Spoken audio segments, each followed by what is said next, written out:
ברוכות הבאות לבין הלבבות, מסע לזוגיות ונשיות עמוקה. כאן נצלול יחד לעולמות של קשר, קרבה, רגש ונשמה. נדבר על מה שמבעבע מתחת לפני השטח, ניגע בכאב ונחפש אור. בכל פרק ניפגש עם אנשי מקצוע, סיפורים מהחיים ותובנות שילוו אותך במסע לחיבור עמוק יותר עם עצמך ועם מי שאת אוהבת. כי בין הלבבות מתרחש הריפוי. אז אנחנו ישר צוללים ישר לעניינים, כן, צוללים ישר לעניינים. אני קודם כל אציג אותך ואת הפרק. אני אציג לעוקבות שאני פותחת פודקאסט במקביל לפודקאסט עם חירות. זה פודקאסט שמביא אנשי מקצוע לצרכים שאני רואה שעולים בקליניקה בעיקר, עם נשים וזוגות שאני עובדת איתם. אז הנושא הראשון שככה החלטתי להביא, כי אני רואה שזה משהו מאוד רווח לצערי, זה נשים שמתמודדות עם הבעלים שלהם שהם צופים בתכנים חושפניים, חלקם מכורים אפילו לתכנים חושפניים. והבאתי את יונתן פרינדלנד, שהוא ככה יעזור לנו להעמיק בכל הנושא הזה. יונתן, תציג את עצמך. אז קודם כל שלום חני, מתרגש להיות פה, כי זה נושא שיקר לי, תכף ניכנס אליו. כן. אז כן, שמי יונתן פרידלנד, בן 41, אב ל5 ילדים. חיתנתי את הבת שלי לא מזמן. מזל טוב. כן, תודה. זה יופי. וכן, עובד סוציאלי ומטפל דינמי. נמצא בתחום כבר למעלה מ-16 שנה. וואו. בעיקר עם מכורים ועוד הרבה שנים. וכן, כיום אני בעיקר בקליניקה הפרטית שלי. הרבה מהלקוחות שלי באמת זה בין היתר סביב ההתעסקות עם פורנוגרפיה או התמכרות אליה. ברוך השם, אני זוכה להיות שליח טוב במהלך השנים לעזור להרבה מאוד אנשים להיגמל מזה, להיות חופשי מזה. עוד התמכרויות גם כמובן, אבל ביניהם כמובן גם פורנוגרפיה או תכנים מיניים כאלה או אחרים. איזה שליחות. אני חייבת להגיד קודם שאני מסתכלת עליך ככה ואתה עם הפאות ואני חרדית ואני אומרת, נראה לי שזה איזושהי פריצת דרך לגמרי. מטורפת שיושבים ככה שני אנשי מקצוע חרדים ומדברים על דברים שהם לא מדוברים בשום מקום, בשום צורה, אפילו דואגים קצת אפילו להסתיר את זה מאוד. לגמרי. וזה מרגש אותי, אני באמת מרגישה את השליחות ככה בדם זורם, ואני מתפללת שנהיה שליחים טובים.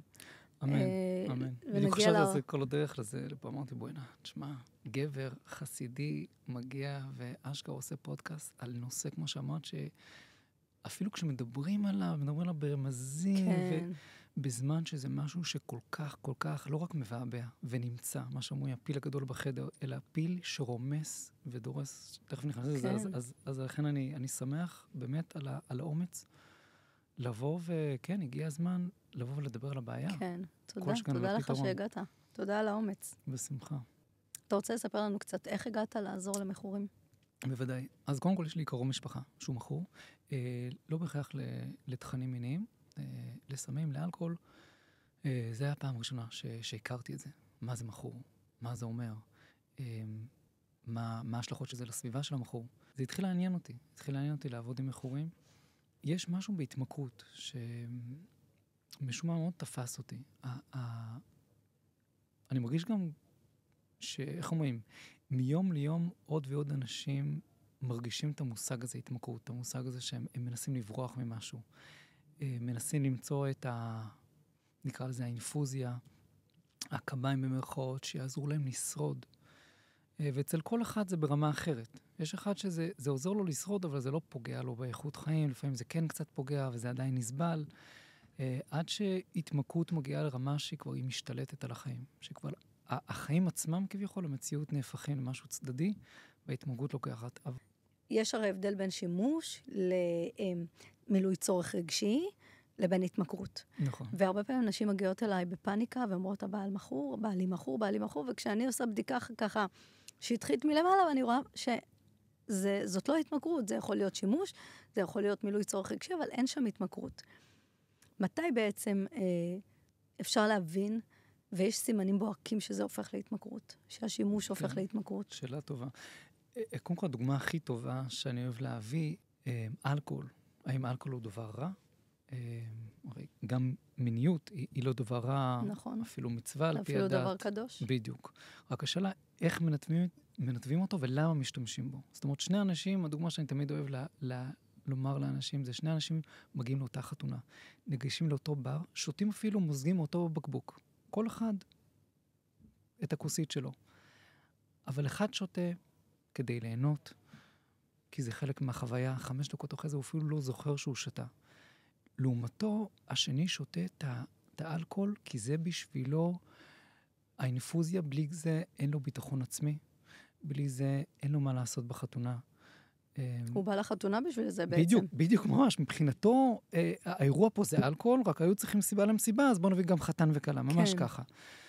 אז זה קודם כל. זאת אומרת, למה אני שותה את זה? האם אני שותה את זה כי זה משרת לי את החיים, או שהפוך, שאני משרת את האלכוהול. האלכוהול הוא האדון שלי, לא אני שולט עליו, הוא שולט עליי, ואיפה זה מתבטא בעיקר, אפרופו, כשזה רק שימוש, כן? אז בן אדם, דוגמה שהוא לא מכור לאלכוהול, אז הוא יוכל להחליט כמה הוא רוצה לשתות. אם הוא רוצה לשתות בכלל, כן, יש לו בחירה שם. הוא יכול להחליט, בא לי לשתות, לא בא לי לשתות, כמה בא לי לשתות. הוא מצליח להחזיק ראש, רגע, אם אני נהג, אז אני גם צריך לקחת את זה בחשבון, כמה אני שותה. לעומתו, בן אדם אלכוהוליסט, השלטר של כיבוי פשוט לא עובד. כאילו, הוא יודע להתחיל, אולי הוא יודע איפה הוא מתחיל, לא יודע איך לסיים. וזה מה זה הייתי אומר, אחד מהדברים העיקריים שמבדילים בין שימוש להתמכרות. הם מדברים על מבטים ברחוב, כן? האם זה התמכרות, מבטים ברחוב? דרך אגב, גם זה יכול להפוך להתמכרות. שאנשים משוטטים שעות על גבי שעות, מציצנות וכו'. נכון. אבל לא כל בן אדם שמוצא את עצמו מסתכל פה ושם נהפך למכור. אחרת רוב הגברים היו מכורים. נכון. אבל ברגע שזה נהפך למשהו שבן אדם עושה למרות שהוא לא רוצה, וא' עושה את זה למרות שהוא לא רוצה, ב' הוא לא מסוגל להפסיק. הוא מפסיד את המשפחה שלו, מתחיל להפסיד דברים. נכון, בדיוק. זאת אומרת, אם זה רק שימוש, בדרך כלל זה לא בא על חשבון דברים אחרים. בסדר, אז יוצא לו לעשות את זה. עם פורנוגרפיה זה קצת יותר רגיש. זאת אומרת, כי פורנוגרפיה זה לא מבטים ברחוב, זה לא בטעות מצאתי את עצמי מול מסך וראיתי. אלא פתחת. בדיוק. היה פה איזושהי פרוצדורה עד שהגעת למסך, עד שהדלקת, עד שחיפשת, ועדיין גם זה יכול להיות, גם שמה, הרבה פעמים זה יכול לקרות לאדם אחת ל. וזה לא פוגע לו בחיי יום, גם לא בזוגיות. זה משהו שהוא עושה, הוא מתבייש פה. אז זה בעצם הגדרה של שימוש. כן, או צורך, מילוי צורך רגשי. כן, שזה משהו... זאת אומרת שבן אדם... לא, זה לא חלק מהחיים שלו. זה יכול לקרות אחת למכור, זה כבר משהו שזה לא אחת זה תדירות, שדרך אגב, אחד מהמאפיינים של התמכרות, שלאט לאט הכמות שגרמה לו להתרגש, נגיד בהתחלה הספיק לו פעם בחודש לצפות קצת בפורנו, נהיה שעה, וזהו, זה כבר הביא לו את כל הדופמין ואת כל הסיפוק המיני שהוא רצה, ואחרי תקופה, זה כבר לא מספיק פעם בחודש, הוא צריך את זה פעם בשבוע. ואז לא פעם בשבוע, פעם ביום. אז ככה זה עולה. בדיוק. ההתמכרות לאט לאט משתלטת על חלקים בחיים, ומנסה, דת מפריע לי להתמכרות, אז בוא נזיז את הדת. הזוגיות שלי, העבודה, הזוגיות, המשפחתיות, בוא נזיז אותה. כי כל מה שמאפיין התמכרות, ובפורנוגרפיה עוד יותר, זה הוויזואליות של זה בריחה מהמציאות. לא טוב לי במציאות, היא מעיקה עליי, היא לא נוחה לי, היא גדולה עליי, היא מפחידה אותי, לא משנה מה שזה לא יהיה, אני לאט לאט מנסה לחפש יקום מקביל. אז בעצם היא אישה שרוצה לדעת אם בעלה מכור או לא, ככה בגדול בכמה מילים. אם היא צריכה להסתכל בעצם על התדירות, אוקיי? על כמה זה מנהל אותו, כן? כמה זה מנהל אותו, בוא נגיד, אם הוא מנהל את האירוע או האירוע מנהל אותו? וואו, שאלה טובה. אני הייתי הולך שנייה אחת צעד אחד אחורה, ראיתי גם ככה, אחד מהשאלות ככה, שכתבת ככה כהכנה, מה אישה עושה כשהיא מגלה. נכון. אז אני הייתי מתחיל דווקא משם. זאת אומרת, אישה יום אחד מגלה, לא יודעת, הסתכלה בהיסטוריה של המחשב, קולטת שבעלה צפה בפורנו. וואו, איזה כאב, איזה תחושה של בגידה. כאילו, הוא חושב נשים אחרות בצורה כזאת, זה לא רק שמסתכל ברחוב, כן. חושב על נשים אחרות. ולא רק, רואה וצופה ברחוב, אלא צופה בצורה הכי חשופה שיש. הגועל שעולה, החרדה, האשמה, תכף נגיע לזה, כאילו כל הדברים שאישה עלולה להרגיש. עכשיו, מה היא עושה עם זה? האם זה שהיא גילתה, פתאום, האם זה הופך, וואו, רגע, בא לי מכור. אני חושבת שעוד לפני שהם גילו, כל אישה בראש שלה חושבת שביום שהיא תגלה שבעלה צופה, היא תפרק את החבילה, והיא תזרוק אותו מכל המדרגות, ובפועל זה לא קורה. בפועל, כולם באות ומחפשות כלים להתמודד עם זה. נכון. גם כי הן מבינות שזו תופעה רווחת בעולם, וגם כי יש שם הרבה פחד להתגרש. נכון, נכון. קורה אבל לפעמים, יש מקרים שאני פוגש כשהאישה מגלה, כן. שבעלה ראה פורנוגרפיה, זה היה אחרי הרבה שנים שהיא לא ידעה. מה שהיא כן ידעה, זה הניתוק שלו, שהוא לא באמת איתה, או בכלל במציאות. שהקרירות הזאת, ואז כשהיא מגלה, יום אחד כביכול פתאום היא קולטת שהוא צופה בפורנו, הרבה פעמים זה יכול להסביר לה מה היה הניתוק הזה, מה היה אפילו הניכור הזה, כל השנים. אבל שוב, זה כל מקרה לגופו. אז רגע, אם אני חוזר לשאלה שלך, איך אישה יכולה לדעת אם בעלה מכור, אם היא גילתה שהוא צופה בפורנו? זה מאוד מאוד משתנה. זאת אומרת, בגדול, כשאישה מגלה, אם זה בהיסטוריה, שהיא קולטת שזה לא חד פעמי, היא מזפזפת בהיסטוריה, לא שאני ממליץ לאישה להתחיל לעקוב אחרי בעלה, למרות שאני מאוד יכול להבין את הדחף הזה, את הפחד ואת הדחף הלגיטימי הזה, כאילו שכל אישה רוצה לדעת שבעלה חושב עליה, נמצא איתה, לא אומרים, רואה בשדות זרות. אבל כשאישה מגלה שזה א', לא פעם אחת שמגלה בהיסטוריה שלו, ב', שהוא נמצא הרבה בשירותים, שהוא בלילה נשאר ער, ויש כל מיני תירוצים שלא באמת מסבירים את עצמם, למה אתה נשאר כל כך הרבה זמן בעבודה, במשרד, כשהיא נכנסת לחדר הוא פתאום מעביר מסך. דברים בלתי מוסברים. בדיוק, כן, בדיוק, מבדים של אשמה, תחושה של נסיגה, כאילו הוא מסתגר בתוך עצמו, כאילו זה לא אמור להיות, קרה משהו? למה אתה מרגיש רחוק ממני? רק חשוב לי להגיד אנחנו לא עושים את זה פה בשביל לפתח איזושהי פאניקה אצל נשים. בדיוק. שכל אחת עכשיו שבעלה קצת מסתגר, או קצת יש לו שירותים ארוכים, אז הוא כבר, זה אומר עליו ומשהו, זה לא אומר שום דבר. זה אומר שיש נשים שמתמודדות. זה לא אומר שכולם מתמודדות. נכון, נכון. ואני חושב שכאילו, אני המשך שגם את, אחת מהנקודות שאנחנו רוצים כאילו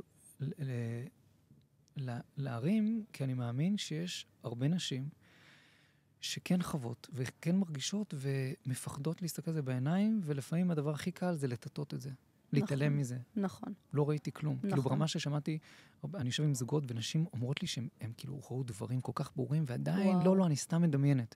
כי הן מפחדות לגעת בזה, כי בדרך כלל מה שקורה בהתמכרות בעיקר, שכאילו המכור אפילו לא צריך לומר את זה, אבל הוא משדר את זה בלי לומר כלום, אל תעיזו לגעת בנקודה הזאת.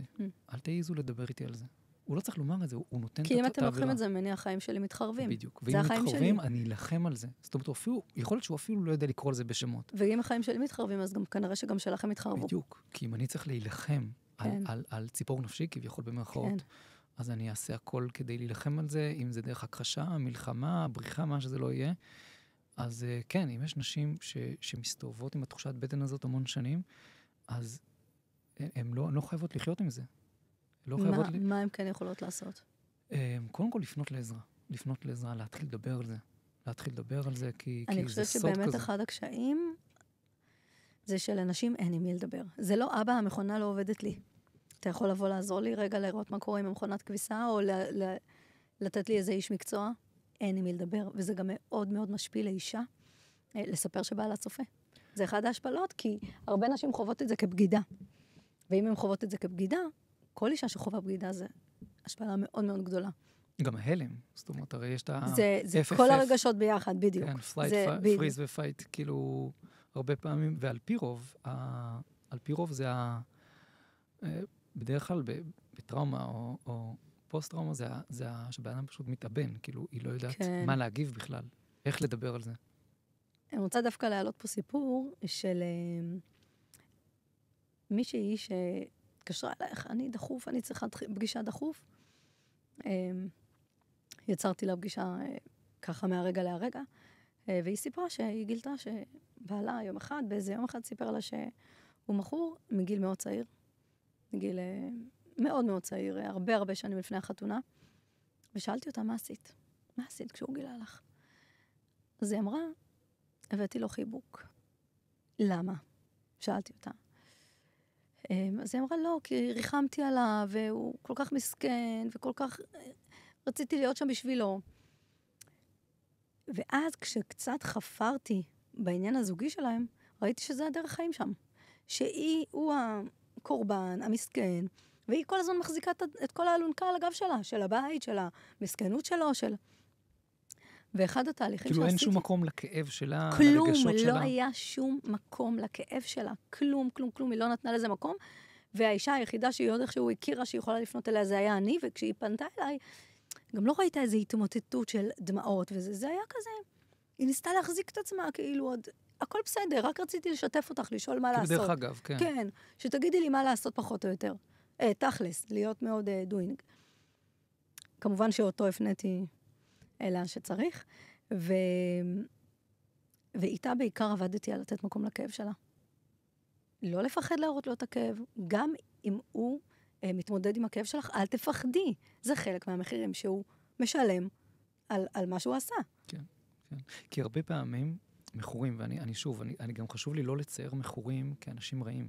ממש לא, כן. מכור כשלעצמו, זה ילד פצוע. נכון, ילד מאוד. פצוע, וכשמגיע לפורנוגרפיה, ודאי, ילד כי הרבה מאוד גברים שאני עובד איתם, שבוחרים לפורנוגרפיה, זה מגיע מתחושה של דחייה, אם זה בגלל שלא היה לו אימא שהייתה פנויה בשבילו. הזנחה רגשית. הזנחה רגשית, או הרבה דחייה חברתית שהוא חווה, נכון. שלא לומר מנשים, או דימוי גוף מאוד מאוד ירוד, והפורנוגרפיה כביכול באה לפתור לו את זה בצורה הכי פשוטה וקלה. כן, בדיוק. בריחה. כן, אני לא צריך להתמודד עם דחייה, כי אף אחד מהמסך לא תגיד לי, אני לא מורשה לך להסתכל. כן. אף אחד לא בוחן את אותו. אבל מכורים, למרות שהם לא אנשים רעים, הם כן יכולים להיות אנשים מאוד מאוד חולים, ומאוד ילדותיים גם. זאת אומרת, בדרך כלל התמכרות לפורנו לא מתחילה בגיל, ודאי לא בגיל 20, 30, למרות שהכל יכול להיות. כן. גם זה יש, כן. אבל זה באמת... זה יותר נדיר. בדיוק, יותר נדיר. בדרך כלל, הגיל הקלאסי זה 13-14, 12, איך אומר, פרויד קורא לזה גיל החביון, מעניין, שזה הגיל שבן אדם לומד איך לתקשר עם אנשים ולחזק קשרים. יש כאלה, היום בפרט, אנחנו יודעים שילדים אפילו יכולים להיחשף לזה, כן, בגיל 8, זה הולך ויורד. ממש. החשיפה לתכנים האלה. ומה שזה עושה לילד. וכשבן אדם מתמכר לעולם הזה, לעולם הפנטזיות הזה, כמו שאמרתי, היקום המקביל הזה שהוא בורח אליו, הוא פחות לומד איך להתמודד בעולם ולתקשר עם אנשים. אז הרבה מאוד פעמים, אני מחבר את זה למה שהתחלת לומר, שהוא הקורבן, ונוצר כאילו תקשורת כאילו שהוא המסכן, והוא לא יכול לקחת אחריות, וצריכים לשאת אותו, כי הוא ילד, כי מה אתם רוצים ממני? והרבה מאוד פעמים גם, אם זה מתוך משהו שלא יתפתח אצלו, לדעת לקחת אחריות, לדעת להסתכל למציאות בפנים. אם זה מנגנוני הגנה שהוא פיתח, שהוא גרם לזה שאשתו לא תעיז באמת לפתוח את זה איתו, כמו שאמרנו לפני זה, ואז כאילו היא לוקחת את זה, והוא מסכן, והכל בסדר. שלא לומר, תכף נדבר על זה שהרבה מכורים יכולים בקלות להאשים את האישה. נכון, נכון, גם זה. וגם אני חייבת להגיד שקודם כל האינסטינקט הראשוני של אישה שמגלה שבעלה מכור, זה לקחת את זה על עצמה. לגמרי. שהיא לא מספיק, שהוא לא נמשך, שהוא לא רוצה, קודם כל היא לוקחת את זה על עצמה. כן. וחשוב להדגיש כאן שאין קשר, זאת אומרת, אישה אין קשר, אם את היית אשתו, אישה אחרת הייתה אשתו, זה היה אותו דבר. לגמרי, חד וחלק. זה משהו שאני בהחלט יכול לומר אותו בצורה כל כך חד משמעית, במשך שנים שאני לדעתי עבדתי עם מאות, אם לא יותר, מכורים. וא', כמו שאת אומרת, בדרך כלל זה התחושה, ואפשר כל כך להבין, כן? שאישה ישר תרגיש, רגע, אולי אני לא יפה מספיק. הגוף שלי, איך שאני מתלבשת, אני לא מינית מספיק, וכו'. וזה לא קשור אליה בכלל, כי ישבו אצלי זוגות שהבעל עצמו אומר, אשתי יפהפייה בעיניי, החיבור המיני, הקשר המיני בינינו הוא טוב, שגם זה, תכף ניכנס לזה, כאילו, כי אצל כל זוג זה מתבטא אחרת. כאילו, יש זוגות שכאילו הפורנוגרפיה באמת גורם לריחוק מאוד מאוד גדול, גם רגשי, גם מיני, ויש לפעמים שלא, כשהאישה, כשהיא מגלה שבעלה רואה פורנו, היא באמת זה תופס אותה בהפתעה, כי היא אומרת, אבל כל כך כיף לנו ביחד. לא רק רגשית, אפילו מינית, כאילו, איפה זה נכנס בדיוק ולמה? אבל כך או כך זה ודאי לא קשור לאישה. אני חושבת דווקא האופציה השנייה שהבאת היא יותר קשה. לגמרי. היא יותר קשה. נכון. כי איך אמרה לי מישהי? מה, הוא היה הוא היה מקיים איתה יחסי מין, ומה היה קורה שם בראש? בדיוק, על מי הוא חשב? מה הוא חשב? האם זה היה משחק? זה היה משחק, הוא חי חיים כפולים. הן לא מצליחות להכיל את זה. נכון. מאשר, כמו שאמרנו לפני, זה מישהי שכשהיא תופסת, פתאום נופל לה כל מיני אסימונים. כן. אז היא מבינה, פה זה בדיוק ההפך. בדיוק. פה זה קונפליקט כל הקרקע נשמטת. בדיוק. פה זה קונפליקט הרבה הרבה יותר קשה. כי בעצם היא מרגישה חיבור כל כך חזק, והבגידה היא הרבה יותר חזקה. זה לא כמו אישה שהזוגיות שלה לא משהו, שהזוגיות שלה רעועה, ומה טוב, הוא מצא מקום מפלט. בדיוק. פה כל הזוגיות שלה מתערערת, והיא אומרת, רגע, כל הדבר הזה, הדבר הכי יקר לי, הזוגיות, כל מה שהאמנתי פה, והחזקתי פה, פתאום, רגע, הכל היה פייק. כן. מהניסיון שלי, אני גם קצת למדתי את כל נושא ההתמכרויות, אוקיי, ברטורנו, ואני יודעת שחלק מההתמכרות היא לא רק לדופמין שמופרש, הוא בעיקר להאשמה ולהלקאה העצמית שבאה אחרי זה. ואני חושבת אישה שיודעת את זה, זאת אומרת שלא היה שם רק ריגוש סביב נשים. יש שם גם משהו שהוא אחר, שהוא נפשי, רגשי כזה, של ההלקאה, של האיכסה שמגיע אחרי זה.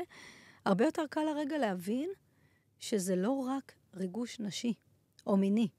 לגמרי. שזה קצת, אני מוצאת שזה קצת מאזן אותם, שהן מבינות. עוד פעם, זה לא כלי להתמודדות, אבל כאילו זה קצת מרגיע אותם. שהם לא, אוקיי, זה לא היה רק זה, יש פה עוד צד, אולי הוא קצת מכור לה להיות קורבן, ואז הוא עושה את זה כדי להיות קורבן. לגמרי, לגמרי. אני רק רוצה לחבר את זה, עכשיו נזכרתי, כאילו, דיברנו על האשמה שהאישה מרגישה, כן. והרבה מאוד פעמים, מכורים נוטים כמובן להאשים. ובגללך, את לא מספיק פנויה בשבילי, ופה ושם. אז כמו שאמרתי, זה כל כך לא נכון, כי א', הבעיה הפורנוגרפיה בדרך כלל מתחילה הרבה לפני שהוא פגש את אשתו. כן. ושוב, גם אחרי שהכל סבבה עם אשתו, גם זה, אם הוא לא מטפל ספציפית בהתמכרות שלו, אז זה לא ייעלם. אבל הרבה מאוד פעמים, זאת אומרת, בדרך כלל באדם מאשים אנשים אחרים, כשהוא לא יכול להכיל את האשמה שיש לו. יש משפט שאומר, הייתי עסוק בלהאשים אחרים, מרוב שלא סבלתי להאשים את עצמי. כן. זה כאילו הוא כבר, יש לו גבול עד כמה האשמה הוא יכול להכיל, אז הוא מתחיל להשפריץ החוצה. אז הוא מתחיל לפזר את האשמה החוצה. בדיוק. עכשיו, אפרופו, האשמה, כמו שאת אומרת, שזה חלק מההתמכרות הזאת, מאוד קל להסביר את זה במובן הזה שהרי פורנוגרפיה הוא אקט של הרס עצמי. נכון. בסופו של יום. נכון. זאת אומרת, אינטימיות זה משהו מחבר, משהו נכון. מעניק, משהו מחזק. נתינה. כן? נתינה, אני אמור להתמלות מזה, נכון. אני אמור ממש להיעצם מהחוויה. נכון. ומהפורנוגרפיה מתרוקנים בעצם. מתרוקנים. זה הרי האבסורד. זה מושך לך אנרגיה, זה לא ממלא אותך. בדיוק. זה הרי אחד מהאבסורדים הכי גדולים בפורנוגרפיה, שהוא בא ומבטיח לך כביכול, בוא ניתן לך אינטימיות זולה, כאן ועכשיו, כשבו בזמן, מהדלת האחורית, הוא פשוט שואב כל לחלוכית של מי אתה. אתה אפס מאופס, ממש, כל מה שהיא מבטיחה, לא, אתה תרגיש מלך, אתה תשב מול המסך, ובהשליה תרגיש שכל מי שנמצא מעבר למסך עושה הכל לכבודך, ומהדלת האחורית, בו זמנית, היא פשוט שואבת כל החלוכית, והערס העצמי הזה, כמובן מגיע עם כל המשפחה של ערס עצמי, של הלקאה עצמית, שזה בדרך כלל מה שמכורים ירגישו, המון הלקאה עצמית, איזה דפוק אני, למה אני עושה את זה, מה, ואם הוא אדם דתי אז בכלל, ואני לא מתבייש, איך אני לא מתבייש? עכשיו, לי בקליניקה שיש, וזה גם חשוב לומר, פורנוגרפיה זה כמו סכרת, במובן הזה שזה לא פוסח מעל לא גיל, לא דת, גם לא מין, דרך כלל. כן, נכון, נכון. יש נשים שמוכרות לפורנוגרפיה, אומנם האחוזים הרבה יותר קטנים, אבל גם זה נמצא. נכון. אבל גם לא אנשים הם מצליחנים, לפעמים אני אומרת, שמה, אם רק הייתי יותר עסוק, אם רק הייתי עושה יותר כסף, אם רק הייתי יותר מוצלח, אני פוגש בקליניקה שלי אנשים מוצלחים מאוד, שעדיין מכורים לפורנוגרפיה. אני גיליתי ברבות השנים, בעבודה עם אנשים בקליניקה, שהרבה מאוד פעמים יש משהו במערכת היחסים שהוא לא בריא, בלי קשר לפורנוגרפיה. כן. כן? לדוגמה, גבר שמפחד לשים גבולות. כן, שקורה, כן, שאישה לפעמים נוטה להאשים אותו הרבה פעמים דברים שלא קשורים אליו. ביקורתית. בדיוק, כמו שזה יכול להיות הפוך. שתלטנית. כן, כמו שזה יכול להיות הפוך. והפורנוגרפיה, לצורך העניין, כמו כל התמכרות אחרת, מאוד יכולה לגרום לו לשרוד בסוג זוגיות כזאת, בסוג תקשורת כזאת. למה? כי כל פעם שהוא כביכול היה רוצה לקבל אומץ, להעמיד גבול בצורה הכי יפה, בורח לשם, ואז המעגל קסמים מתחיל ככה. וואו. הוא בורח לשם, ואחרי שהוא בורח לשם הוא מרגיש כל כך הרבה אשמה, שהוא אומר, מי אתה בכלל שתבוא לאשתך ותגיד לה, לא נעים לי כשאת מדברת עליי ככה. וואו. ואז כאילו הפורנוגרפיה מחזקת אצלו את ההרס העצמי הזאת שדיברת עליו, הוא מכור לזה. זה המעגל שהוא מכיר. ואז ככל שהוא עוד יותר, כביכול לא מעמיד גבולות, אז הוא עוד יותר נפגע, עוד יותר נפגע, עוד יותר בורח לפורנוגרפיה, כי לא נעים לו במציאות, כי הוא גם מפחד להעמיד גבולות ולומר את מה שהוא צריך לומר, ואז חוזר לפורנוגרפיה, וככה המעגל קסמים הזה יכול להמשיך שנים. אז אם נלך רגע לשוס, נקרא לזה, ואישה מגלה. ראתה בטלפון של בעלה, לא משנה, או שהוא בא וסיפר לה, גם זה קורה. שגבר יכול לבוא ולהודות ככה בפה מלא שהוא משתמש, לאו דווקא מכור, שהוא משתמש. מה לדעתך הצעדים הראשונים שהיא צריכה לעשות? אז בואו רק נקדים ונאמר שוב, אם אישה מגלה שבעלה הפורנוגרפיה, זה לא בהכרח אומר שהוא מכור, כמו שאמרת בהתחלה. ואם ככה, אם מדובר במשהו חד פעמי שהיא ראתה, אני לא הייתי עושה מזה כלום. אוקיי. כי בדרך כלל, שוב, ממה נפשך, אם אנחנו מדברים על גבר בריא, שהייתה לו נפילה. אם הוא גבר בריא, אז הוא לכאורה גם נמצא במעגל בריא. זה אומר שהוא מסתובב עם אנשים שהוא מבין שפורנוגרפיה זה לא לעניין. זאת אומרת, הוא עצמו אמור בדרך כלל לעשות עם עצמו איזשהו בדק בית. כאילו, וואו, מה קרה? איך הגעתי למצב הזה? שוב, זה במידה וחד פעמי. אוקיי. יש נשים שיעדיפו לא להתעסק עם זה. שוב, אם זה מגיע ממקום שהיא מפחדת, אז זה לא טוב. אבל לפעמים אישה אומרת, לא יודעת, זה מבחינתי האתגרים האישיים שלו, כל עוד שהוא לא בקשר עם מישהי אחרת. כל עוד שזה לא רגשי, רומנטי. זה לא רגשי, רומנטי, גם זה משהו א', שכאילו גיליתי שזה קורה אחת ל... ב', הזוגיות שלנו מתפקדת, הוא בתפקוד, כאבא, כבעל. אז היא בוחרת להעלים עין. כן, הרבה פעמים כאילו, עדיף, עכשיו, אם תבוא אישה ותגיד, גיליתי שבעלי צפה אפילו פעם אחת, וזה ממש כאב לי מאוד, אני הייתי מציע לה קודם כל, ושוב, זה אינדיבידואלי, מה הקשר ביניהם. זאת אומרת, אם יש קשר מאוד פתוח, והיא יודעת שבעלה זה אחד שהוא יהיה מסוגל לדבר על זה, אז כן יש צד לומר, בוא נחכה לרגע הנכון, ולאט לאט לנסות להעלות זה בעדינות, להגיד לו, תקשיב, אני לא רוצה להתערב לך, אתה יודע, בדברים האישיים שלך, אני לא מתערב לך ברוחניות שלך, אבל... אתה חושב שזה שייך להגיד לבעל, או פשוט לשים גבול? נשמה, פה בבית, לא יהיה. הרי מה המטרה פה? המטרה זה לא, תפסתי אותך על חם, זהו, עכשיו אני מעמידה אותך למשפט ויש לי תיקים עליך. לא, השאלה שלי, אם בעצם יש גברים שלא זה מה שהם צריכים. יכול להיות, אבל הייתי מתחיל עם זה. עכשיו... כי אם נבוא כזה, תקשיב, זה לא נעים לי, ואתה כזה... לכן אני אומר, קודם כל, זה קצת החיבוק. כן, אבל לכן אני אומר, אם זה חד פעמי, זה משהו אחד, קודם כל. ב', מה קורה כשאישה, זה לא חד פעמי.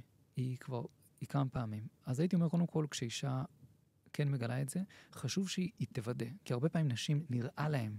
כן. כן, נכנס לחדר וכל פעם הוא מסובב את המסך. כן. עכשיו, זה מאוד מחשיד, אבל לא ראית.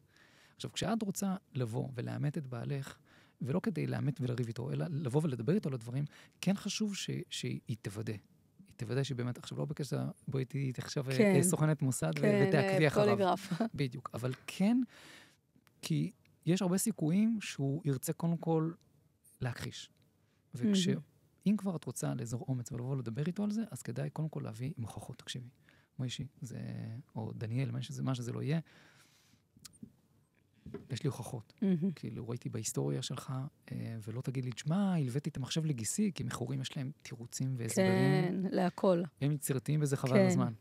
מה, באמת, כנראה השכן, כשהוא לבא ממני את המחשב, הוא צפה בכאלה תכנים. אז כדאי, קודם כל לאישה, שיהיה לה חומר, כי שוב, המטרה היא שהיא תוכל לקיים שיח איתו, ושהוא לא ינסה להתחמק ולברוח מזה. ב', עד כמה שזה לא קל לומר, כי שוב, אני רק יכול לשער את הכאב, את הגועל, את הייאוש, את הבלבול, את החוסר אונים שהיא מרגישה. אז מאוד לא קל לומר לה, תשתדלי לגשת לשיחה הזאת רגועה. לא קל לומר, אבל אם אנחנו מנסים לחשוב על הפתרון, על מה יכול להועיל למצב, מה יכול לגרום לבעלך שיפסיק לראות פורנוגרפיה, שיגמל מזה, ככל שאישה תצליח להגיע מפוקסת. וזה לא קל, אבל עדיף, אני הייתי אומר, עדיף לאישה לחכות. מפוקסת ומה? מפוקסת ואומרת לו, תקשיב, זה לא לעניין חמודי. זה אני גם, נפגעת מזה חמודי. לא צריך חמודי, אבל לבוא ולדבר, זה להגיד, תקשיב, א', זה נורא נורא פוגע. אני מרגישה אפילו בגידה. לבוא ולדבר על הדברים, אבל ממקום ענייני. זאת אומרת, זה שאישה תבוא עם כל הכאב שלה, הכאב האמיתי, אבל זה לא יהיה... מניסיון, זאת אומרת, מכורים... הוא גם לא יכול להכיל את זה באותו רגע. הוא לא יכיל את זה, וגם הרבה פעמים, הרי מה הבעיה כשאנחנו כועסים? זה נותן אשליה של שליטה, נכון? אני כועס על הילדים שלי, ופתאום סוף סוף, אני מבקש מהם 5 שעות שנקו את הבית, וסוף סוף שאני אתעצבן וצועק, אז פתאום הם זזים, וזה תמיד נותן את האשליה, הנה זה עובד. אז הרבה פעמים, ואני פוגש את זה הרבה, שאישה תופסת, והיא באמת, יש לה כאב אמיתי, זה לא כאב סתם, והיא מביעה את הכאב הזה, מה אתה עושה לי, אתה נורמלי, אז הרבה פעמים יכול להיות שזה כן גורם לו לפחד, ואז הוא תקופה מפסיק, או לפחות נראה לה שהוא מפסיק, הוא פשוט מחביא את זה יותר. אני תמיד, כשיש לי, בטופלים שמגיעים אליי לצורך העניין, כן? הוא מגיע לפה כי אשתו שלחה אותו. אשתו תפסה אותו על חם, והוא מבין שיש לו בעיה, והוא מבין שהצמיד אותו לפינה, ולפעמים יש עוד איזשהו גורם חיצוני, אם זה הרב הקהילה, או המנטור שלו, או מה שזה לא יהיה, מעורב, אז הוא מבין שהוא צריך לטפל בעצמו. אני אומר לו, תקשיב, אם זאת בעיה של אשתך, אז אשתך מוזמנת לפה, או שהיא תלך לטפל בעצמו במקום אחר. זאת אומרת, אין לי איך לעזור לך כל אם אתה לא רוצה לעזור לעצמך. בדיוק. זאת אומרת, אם אתה חושב שאתה תצליח להיגמל מזה, כי אתה עושה טובה לאשתך, לא יעבוד. וזה חשוב לומר את זה גם לאישה. אם יש משהו שיכול לגרום לבעלך להיגמל, זה לא יהיה זה שאת תאיימי עליו. שוב, למרות כל הכאב המטורף שאת חובה. לא כי אני חלילה וחס מקטין את הכאב, אבל אם אנחנו חושבים על הפתרון עצמו, בדיוק. אני מכיר נשים שמכל סיבה שלא תהיה, העדיפו... להעלים עין. זאת אומרת, להעלים עין, כן, להעלים עין אחרי שהם באו, אחרי שהם פתחו את הדבר, אחרי שהם באו והביאו את כל הכאב שלהם. והבעל שלהם... לחיות לצד זה, נקרא לזה? יש נשים שהן בוחרות לעשות את זה. למה? כל אחת מהסיבות שלה, יש אחת, כן, סיפורים שאני מכיר, שהיא אומרת, תקשיב, לא יודע, בסופו של יום, בעלי, הוא נוכח בחיים שלי, הוא נמצא שם, הוא מקלח את הילדים כל לילה, מאכיל אותם, אנחנו יוצאים סופה, שותים קפה. זה התמודדות שלו. אמרתי לו את מה שיש לי לומר. אני לא רואה, א', מה יעזור לי בזה שאני אמשיך לחפור לו. לפעמים גם יש כסף, ואז... יש גם כסף. היא לא רוצה לעזוב. האישה אומרת, לא, אני מודעת לזה. ועדיין, בשיקולים שלי, יש פה יציבות שבשבילי שווה, מכל סיבה שלא תהיה. אז קודם כל חשוב מאוד המודעות והכנות של האישה עם עצמה. זאת אומרת, מאוד לוודא שהיא לא פועלת מתוך פחד, הייתי אומר. זאת אומרת, זכותה של כל אישה, כן? עכשיו, כאילו, אין לאף אחד את הלגיטימציה להגיד לאישה מה היא אמורה להרגיש, ואיך היא באמת אמורה לפעול. נכון. אלא, כאנשי מקצוע, זאת אומרת, העבודה שלי זה לעזור לבן אדם מה אתה מרגיש. לעזור לו באמת להיות כנה עם עצמו. ואז לראות, רגע, אתה בעצם, כשאתה כנה עם עצמך, אתה קולט שזה כן מפריע לך, אז למה אתה לא עושה משהו בקשר לזה? וכו'. אם הוא היה, נגיד, מכור לאלכוהול, בסדר, יש נשים... למרות זה מורכב מאוד. יש הרבה מובנים, אלכוהול, סמים, אפילו אוכל גם, אבל ודאי סמים, אלכוהול יכול להיות הרבה יותר, כאילו, אני יושב... הורס. בדיוק, אני יושב גם מוכרים לאלכוהול, וגם... נכון. שהיא אומרת, אין לי בעל, הבן מגיע כל הלילה זרוק. נכון. זה דרך אגב, זה הבעיה בפורנוגרפיה.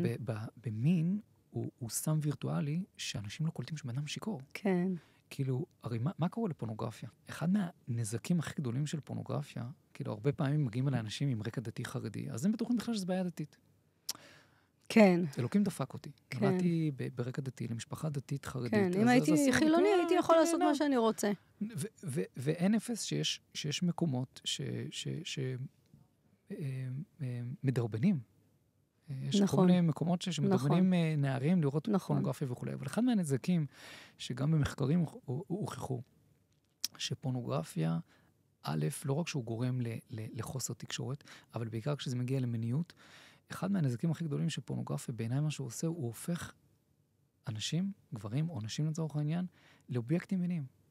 כן. זה כל מה שפורנוגרפיה, הוא לא רק משכנע, הוא מזריק את זה ישירות לתוך המוח של הבן אדם, דרך הוורידים, מה שאומרים. הוא בא ואומר לו, תקשיב, אנשים שאתה רואה הם לא בני אדם.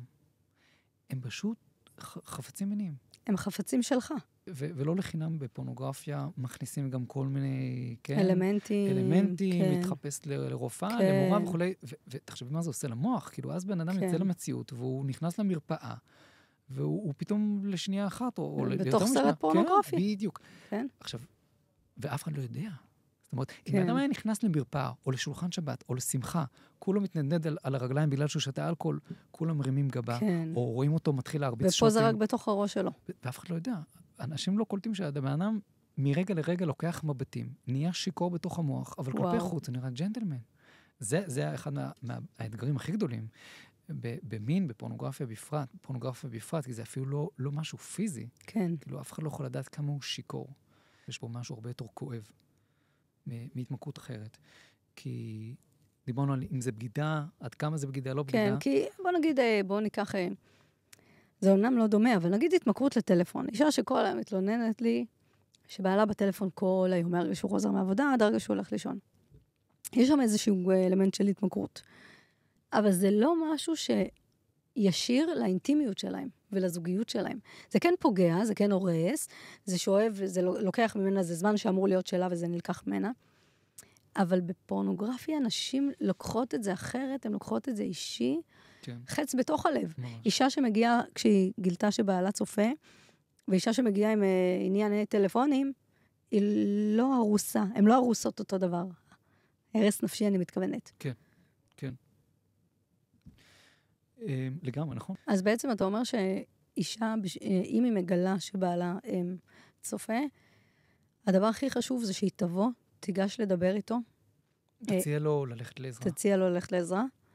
תנתק רגע את המקום הרגשי שלה קצת, כמה שהיא יכולה. כן, תציג כאב, אבל לא תתבוסס. כן. כי אין לו ממש דרך לעזור לה שם. נכון. נכון? גם הוא לא מצליח ממש לראות את הכאב שלה. בדרך כלל, כשבן אדם הוא נמצא בזמן שימושים בתוך הפורנוגרפיה, הוא גם לא מצליח לראות את עצמו ולהכיל את עצמו. הוא גם לא מצליח להבין מה הסיפור כל כך. מה הסיפור, מה הכחשה, בדיוק, זה או שהוא אפאתי ובהכחשה, כאילו, מה הביג דיל, או שהוא כל כך טבוע בים של אשמה, שאת עצמו הוא לא מצליח להכיל. ואז, כמו שאמרת, הוא מתחיל להשפריץ האשמה על אחרים. בדיוק. עכשיו, דבר נוסף, יש גם הבדל בין שאישה אומרת, תשמע, גיליתי שבא לראות פורנוגרפיה, ולא רק פעם אחת ולא פעמיים וכולי, לבין זה שזה גם מתלווה עם עוד התנהגות, כן? ואז, כשזה מלווה בעוד התנהגות, אז מאוד הרבה פעמים זה מגיע למצב שאישה אומרת, תקשיב, זה לא רק הפורנוגרפיה. זאת אומרת, כל ההתנהלות שלך בבית, אני לא יכולה להכיל את זה. כן. אתה מגיע, אתה מנותק. כן. ההתפרצויות שלך, כל ההתנהלות שלך ביום-יום, אתה לא מתפקד. אתה לא נמצא עם הילדים, אתה לא נמצא בבית. אז הרבה פעמים זה כן מגיע לפסים שאומרים, תקשיב, אני לא מוכנה להמשיך ככה. אז אני נותן לך פרק זמן. היא שמה איזשהו גבול. בדיוק. אז לכן אני אומר, זה מאוד אינדיבידואלי, מה המצב. מה שחשוב זה שאישה מאוד כנה עם עצמה, ומודעת באמת למה שהיא מרגישה. אבל איומים, זאת אומרת, יש הבדל בין אם אישה באה אז אתה רואה את זה כאיום? להגיד שהיא לא חיה ככה, היא לא מוכנה שזה יהיו החיים שלה? כשאישה מגיעה ואומרת, זה גבול שאני לא מסוגלת להכיל. זה לא איום, זה גבול. כן. זאת מציאות. מציאות, מתאים לך, לא מתאים לך, לא מתאים לך. אני לא מסוגלת. אולי יש נשים אחרות שכן מסוגלות. אני לא יכולת עם ההתנהגות הזאת. איום זה הכוונה שהיא מנסה לגרום לבעלה לעשות שינוי. היא מאיימת, היא לא באמת, היא מאיימת שהיא תתגרש, אבל היא לא באמת תתגרש. את יודעת, בדרך כלל זה הולך ביחד. זאת אומרת, כשאישה לא באמת מוכנה להעמיד גבול. זה נקודה מאוד מבלבלת, כי הרבה פעמים, כשאישה מגיעה עם האמת שלה, כן? כשהיא באה לדבר על הכאב שלה, הרבה יותר קל לה לבוא ולהעמיד גמול. לי כואב, לא יודע מה איתך, לא יודעת מה אתה מרגיש. אתה אומר שלך זה לא עושה כלום, שאתה לא מבין מה הבעיה, שאתה מתחיל לתרץ לי באלף תירוצים. שזה לא פוגע בזוגיות שלנו, אנחנו בסדר. ואני מכיר כל מיני גברים שאומרים כן, וכולם צופים, וכל החברים שלי ככה. וכו' וכו'. אישה שמגיעה עם האמת שלה, היא לא נשאבת בכלל לוויכוח. היא באה ואומרת, אין בעיה, אני באה ואומרת לך את האמת שלי. אני לא מסוגלת להכיל את זה. אבל כשאישה מגיעה וכאילו רוצה לנהל אותו, אז כן יש לזה צליל של איום. תקשיב, אתה תעשה ככה. אני פוגשת נשים כאלה שאומרות לי, תקשיבי. הוא אומר שכל החברים שלו צופים. אני גם שומעת מהחברות שלי שהבעל שלהם. והחלק הכי עצוב זה שזה מתחיל להתקבע כנורמה. להתקבל כנורמה, כן, זה החיים. בסדר. זה החיים. 2026, אולי זה מה יש. זה הצרכים של גבר, והן מתחילות לקבל את זה ולחיות לצד זה. לגמרי. שדרך אגב, זה מאוד דומה גם לתגובה של המכור. כי הרבה מאוד מכורים, כולם עושים את זה. לכן, כשמכור מתחיל להגיד לי, תשמע, בדרך כלל כשאשתו שולחת אותו, אז הוא מתחיל להסביר לי למה הוא לא חושב שזה בעיה. אמרתי לו, תקשיב, אם אתה חושב שבאת אליי, כדי שאני אשכנע אותך למה זה בעיה, באת למקום הלא נכון. אני, בן אדם האחרון שישכנע אותך למה זה לא בעיה. עושה לך טוב, תפאדל. תעשה את זה. אם לך זה עושה טוב. כי אם זה לא עושה לך טוב, אז לא מעניין כמה חברים שלך אומרים שהם צופים, אבל לך זה לא עושה טוב. נכון. אותו דבר לאישה. זאת אומרת, זה או לזוגיות שלך. בדיוק. לכן אני אומר, שוב זה חוזר לנקודה הזאת, שאישה צריכה להיות כנה עם עצמה. זה שיש לה חברות שאולי להם זה באמת לא מפריע, רגע, אבל לך זה מפריע. זה שלהם זה לא מפריע, זה לא אומר שלך יש בעיה שזה מפריע. להם זה לא מפריע עם כל סיבה שלא תהיה. לך זה מפריע, זה כמו שבאדם יגיד, אבל למה להם זה לא מפריע ולי זה מפריע? כי לך זה כן מפריע.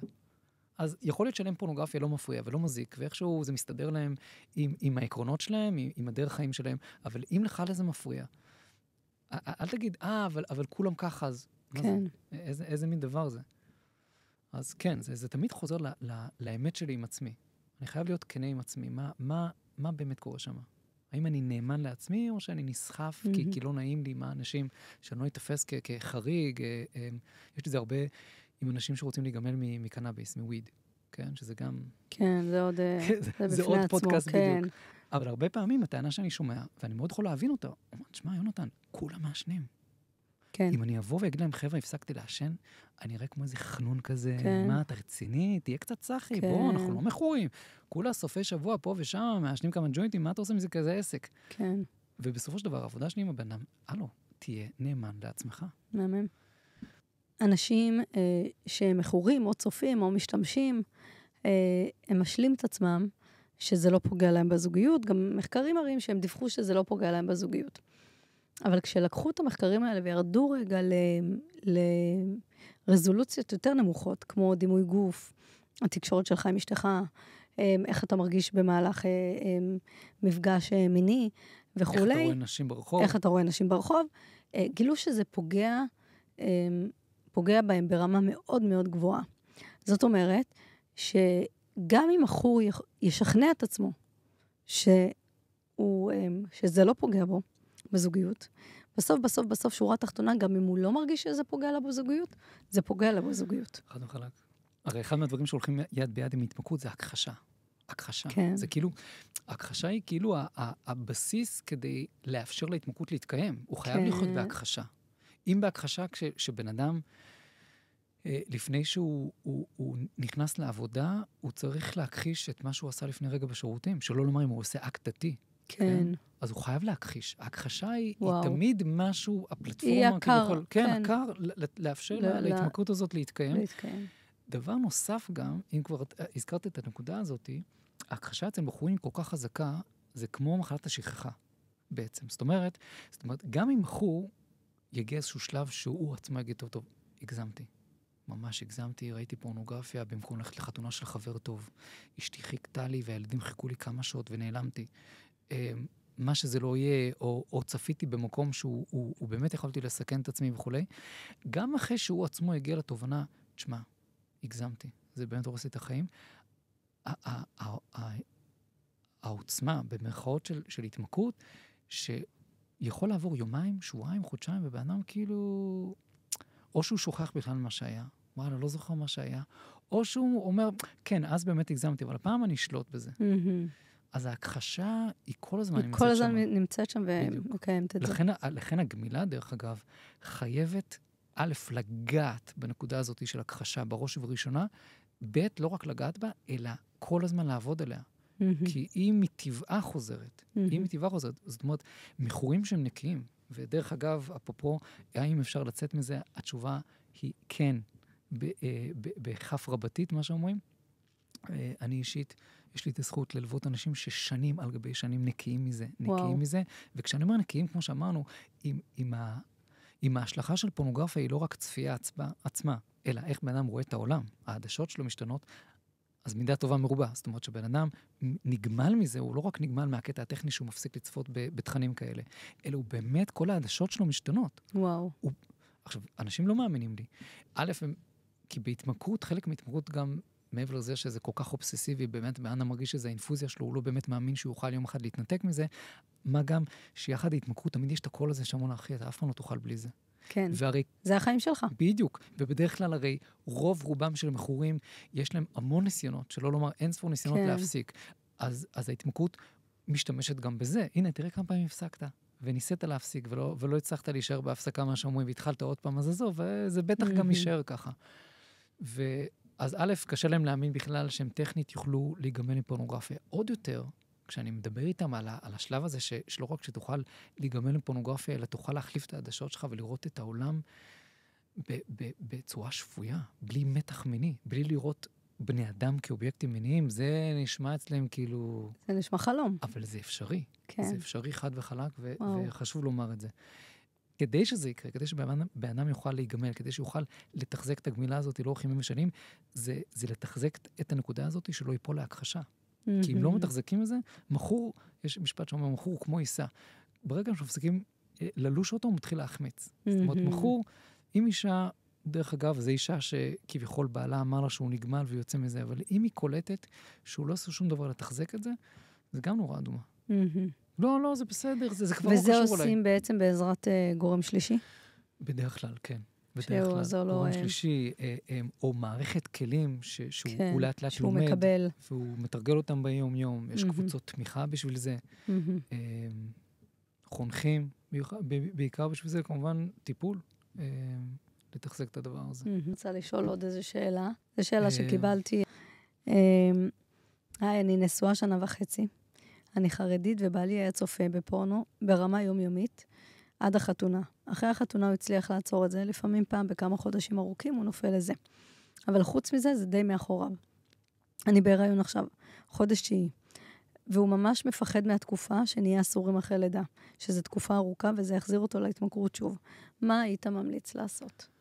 קודם כל, כמובן, לומר לה, לך אין מה לעשות. זאת אומרת, לא משנה כמה תהי מקסימה וטובה, אין לך מה לעשות, אז כדאי לא להשקיע סתם אנרגיה ולהתאכזב. זה משפט ממש חשוב. כן. זאת אומרת שאישה צריכה להבין שזה לא באמת בשליטה שלה. אין לה קשר לסיפור הזה. לא זה משנה. סיפור שלו מול עצמו, מול הלופ הרגשי שלו. לגמרי. בלי שום קשר אליה. לגמרי. בדיוק. לא משנה כמה אישה מקסימה, יפה, טובה, מטופחת. תיתן לו הכל, זה לא, אם יש לו בעיית התמכרות, הוא יצטרך לדעת איך להתמודד עם זה. מה שהייתי מציע לכזה בן אדם, ללכת אפילו לפגישה 2 לטיפול. רק בשביל להבין, קודם כל, את יודעת, אחת מהסודות שיש בגמילה, בכל התמכרות, אבל לצורך העניין במין, זה שזה נתון לבחירה. הרי, כמו שאמרתי לפני, זה אחד הבעיות הכי גדולות בהתמכרות, שיש את האמונה הזאת. כל הזמן ברקע, אתה אף פעם לא תצליח לצאת מזה. אתה חייב את זה, נכון? זה מה שעומד מאחורי כל התמכרות, אני חייב. יש את הקריז, את הדחף, אם לא יהיה לי התקף לב או קוצר נשימה. אז לכן, הרבה פעמים, בסיטואציות כמו שאת מתארת, כאילו, וואי, אשתי עכשיו תהיה אסורה, איך אני אחזיק מעמד? כן. הוא צריך לדעת שזה אמונה מאוד מאוד מעוותת ומסוכנת אפילו, כי היא עלולה להוביל אותו לכל מיני מקומות שהוא לא רוצה להיות שם. אבל הוא צריך לדעת איך לפורר את האמונה הזאת. האמונה העיוותת הזאת שאומרת, אני חייב את זה. ואם לא יהיה לי את זה מאשתי, אז אני אלך בהכרח וחפש את זה במקומות אחרים. פשוט לא נכון. אני ליוויתי מטופל שלי, שהיה נקי כמה שנים, ואשתו, מכמה סיבות רגשיות, התחילה תהליך רגשי, לא הייתה מסוגלת למגע, אמרה לו, תקשיב, כרגע עד הודעה חדשה, קשה לי מגע. וזה נמשך, תנחשי כמה זמן? 3 שנים. 3.5 שנים. וואו. והבן אדם הזה במשך 3.5 שנים היה נקי. וואו. עם עצמו, עם פורנוגרפיה, עם אחרים. ואני מספר את זה למטופלים כדי להוכיח להם כמה זה אפשרי. שזה אפשרי. זה אפשרי. וקודם כל, חשוב לאישה גם לדעת את זה כדי שלא תרגיש אשמה חלילה. כאילו, אישה עלולה להרגיש אשמה, למרות שילדתי, כאילו, איפה האשמה? כן. ועדיין להרגיש, וואי, בטח זה בגללי, אולי אם לא הייתי אסורה עכשיו, מה שזה לא יהיה, זה לא היה קורה. זה שטויות. אנשים שמכורים לפורנוגרפיה. זה הסיפור שהם מספרים לעצמם בעצם. ודאי, בין היתר. למרות שהמציאות כמובן מראה שבן אדם שעסוק ומכור לפורנוגרפיה, יעשה את זה גם אם אשתו מותרת, ויש לו הכל, ובן אדם שבוחר להיגמל מזה, כי הוא מבין, לא כי הוא עושה טובה לאשתו או למי שלא יהיה. לא, אבל כנראה שבזמנים מסוימים, כמו נידה, זה משתלט עליהם יותר חזק. אין בעיה. לא הרצון, לא הצורך. כן. הסיפור שהם מספרים לעצמם. כן, נכון. כאילו, זה סיפור חדש שצץ, סביב תקופה מסוימת. יש גם רגישות, כאילו, תראי, לא הגענו לדבר על זה, על המחזור ההורמונלי שיש גם אצל גברים, דרך אגב. כן. במיניות זה ממש מחזור. נכון. בחור הרבה פעמים לא מבין למה יש לי שבועיים שזה כביכול לא מעניין אותי, ופתאום מגיע כמה ימים של רגישות, ואני מוצא את עצמי עושה שטויות. כי יש איזשהו מחזור, שזה עוד נושא כשלעצמו, איך להתמודד עם זה, אבל לכן אני אומר, באדם כזה, כדאי לו לגשת לזה, אפילו לפגישה 2, כדי לפתוח את זה, לדבר את זה, ולראות מהם הכלים שהוא יכול לעשות, כמו שאתה אומרת, בשביל הסיטואציות האלה.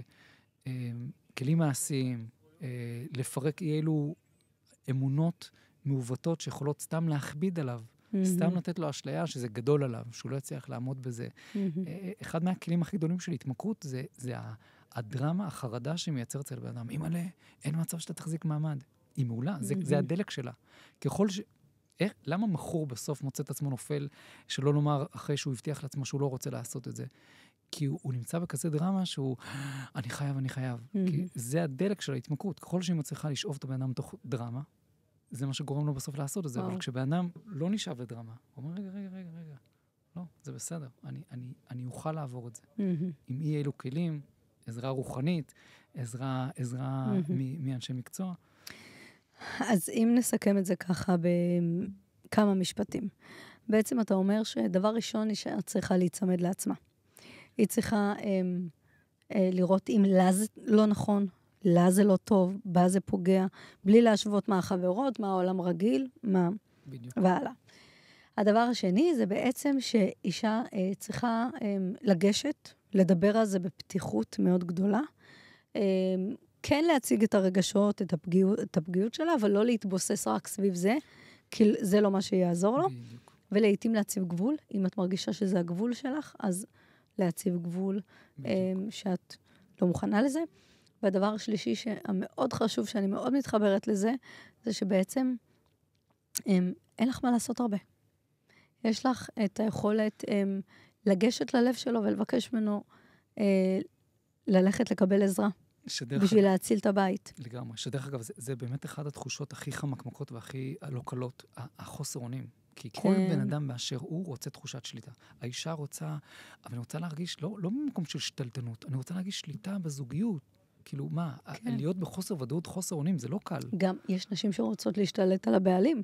אז אם היא משתלטת עליו ופתאום פה זה משהו שהיא לא מצליחה לשלוט, בכלל זה גומר אותה. כן, זה כבר עוד נושא איך אישה יכולה להתמודד עם זה, אבל אפילו אני אומר, אישה לא שתלטנית, היא אומרת, אני סך הכל מה אני רוצה? אני רוצה יציבות, וכשאומרים לי שאין משהו שאני יכולה לעשות, אני מרגישה באוויר. עכשיו, דרך אגב, אותו דבר מכורים מרגישים, כשאני בא למכור ואני אומר לו, תקשיב, התמכרות זה אומר שאתה מתמודד עם משהו שחזק ממך, הוא אומר, מה זאת אומרת? אז מה יגן עליי? זאת אומרת, קשה לו להיות במקום הזה של חוסר אונים, למרות שב-12 צעדים, כן? התוכנית הכי ידועה, וגם הספר שלי לצעוד לתוך היום מבוסס על 12 צעדים. הצעד הראשון הוא היכולת להיות בחוסר אונים? כן, בדיוק. וזה לא קל, לא קל שבאדם מוכן להיות במקום הזה שאתה אומר, וואו, גדול עליי. אני לא יכול לשלוט על הסיטואציה, אז גם לגבי מה שדיברנו, שגם האישה אין לה יכולת לשלוט בסיטואציה, היא יכולה לעשות את שלה, זה ודאי. מה היא יכולה לעשות? א', לדאוג לעצמה. זה א' ב', לדאוג לעצמה, לדאוג לזה שהיא לא נפגעת מזה. שהיא לא, כי הרבה פעמים גם זה לא ההתמכרות עצמה. כמו שאמרתי, האווירה שהמחור יוצר. זה המעגל, כן. הדרמה. המעגל שסביבו, כן. בדיוק, הדרמה שהמחור שואב את המשפחה לתוכה. אז קודם כל שלא תישאב לשם. שתבוא ותדבר על זה עם אשת מקצוע, במקום שהיא מרגישה קודם כל מוגנת ובטוחה, לדבר על כל הרגשות לזה, לתת לזה מקום. סתם לחפור על זה בראש, שוב, אני יכול להבין למה זה יכול לקרות, כן? מי יכול לשפוט, אבל כמו שאמרת, לעזור זה לא יעזור. אז חלק מהדאגה העצמית זה גם לא סתם לחפור, כן לבוא ולדבר על הדברים. לקחת תמיכה רגשית בעצם. כן, כי קודם כל, כמו שאמרת, זה משהו שמלווה בהמון המון בושה, שלא לומר בהמון מתח מול הבעל. אז קודם כל, להכיל את זה. אתה חושב שכל זוג שעבר איזשהו פלונטר כזה סביב התמכרות לפורנו צריך לעבור איזשהו טיפול זוגי, בניית אמון מחדש? כן. ברור שכן, כי הייתה פה פגיעה. כן. כאילו לא משנה עד כמה אנחנו רוצים למזער אותה, פגיעה הייתה. פגיעה שאפילו הרבה נשים מחשבות כבגידה. בוודאי, בדיוק הפגיעה יכולה להיות בעומק מאוד מאוד גדול. כן.